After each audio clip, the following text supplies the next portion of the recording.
নিজের দুঃখের কথাও কাউকে বললেন না, সুখের কথাও কাউকে বললেন না।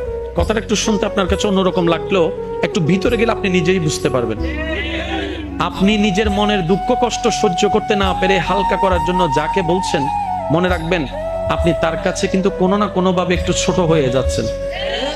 এমনও হতে পারে আপনার দুঃখের সে কথাগুলা আপনার সামনে অভিনয় করে যে আপনাকে বুঝ দিয়েছে, সে পিছনে আপনার সেই দুঃখের কথা নিয়ে হাসি ঠাট্টা করতেও দ্বিধাবোধ করে না, এমন অনেক মানুষ আছে।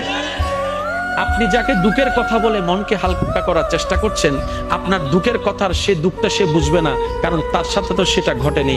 সেজন্য আপনাকে 3 মাস 4 মাস 3 বছর পরও হয়তো আঙ্গুল তুলে দেখাই দিতে পারে, সে কথাটার কথা দিয়ে খোঁটা দিতে পারে। কথা বলেন ঠিক কিনা? দুঃখের কথাও মানুষকে বলে শান্তি নেই। এবার আপনি বলবেন ভাইয়া সুখের কথা কেন বলবো না? আমি বলি কি ভাই, দুঃখের কথা শোনালে যেরকম মানুষ দাম দেয় না, সুখের কথা শোনালে মানুষ বদনজর লাগাইয়া সেটাও নষ্ট করে দেয়।